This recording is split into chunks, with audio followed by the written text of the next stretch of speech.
Hello दोस्तों, आज हम लिखेंगे ओपी शुक्ला 100 WPM डिक्टेशन। तो चलिए स्टार्ट करते हैं 3 सेकंड बाद।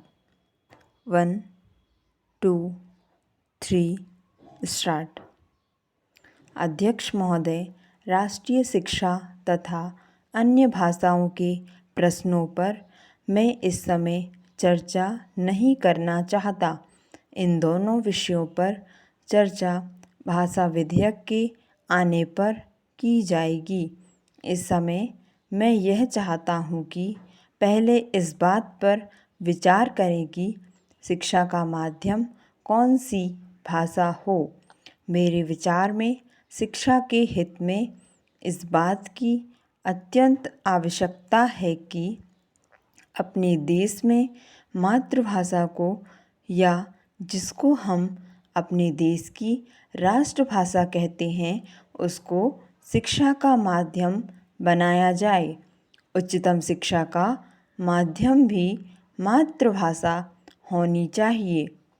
इसमें पाठ्य पुस्तकों की कठिनाई हो सकती है, लेकिन यह कहना कि जब तक पाठ्य पुस्तकें ना बन जाए तब तक मातृभाषा को शिक्षा का माध्यम ना बनाया जाए, यह गलत तर्क होगा।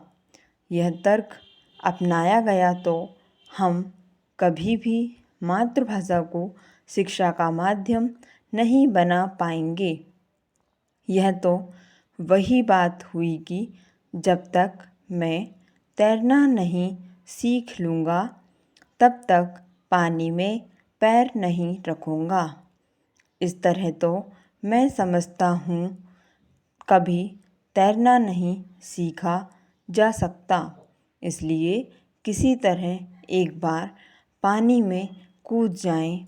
एक बार यह फैसला ले लें कि मातृभाषा को शिक्षा का माध्यम बनाया जाएगा और तत्काल यह फैसला लेकर शिक्षा शास्त्रियों से कहा जाए कि वे तेज़ी से पाठ्यपुस्तकें तैयार करें या उसका अनुवाद करें। पैरा विज्ञान की शिक्षा के बारे में कहा जाता है कि विज्ञान की पढ़ाई का माध्यम मातृभाषा में होने से बड़ी कठिनाई का सामना करना पड़ेगा। मैं इस बात को नहीं मानता। मैं तो यह मानता हूँ कि मातृभाषा में विज्ञान की शिक्षा देना सबसे आसान है। समाजशास्त्र की शिक्षा को मातृभाषा के माध्यम से सिखाने में शायद कुछ समय लगे, उसकी पाठ्यपुस्तकें बनाने में शायद कुछ समय लगे, लेकिन विज्ञान की पढ़ाई के बारे में यह बात नहीं कही जा सकती।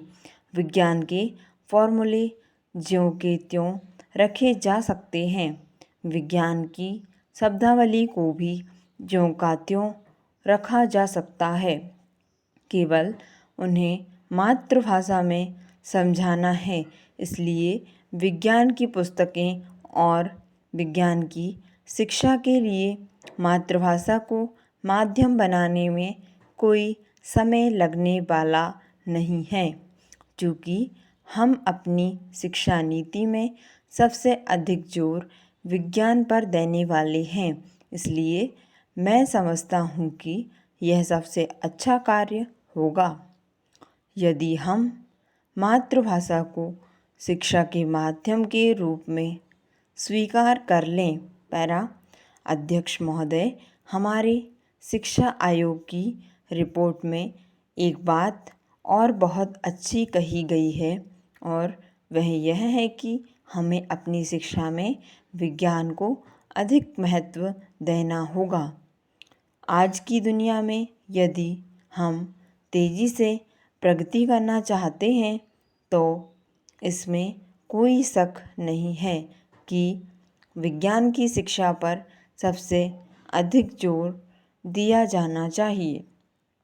लेकिन इसके साथ साथ श्रीमान, मैं यह भी निवेदन करना चाहूँगा कि विज्ञान की शिक्षा के साथ साथ हमें अपने बच्चों की अन्य विषयों की शिक्षा पर भी महत्व देना चाहिए।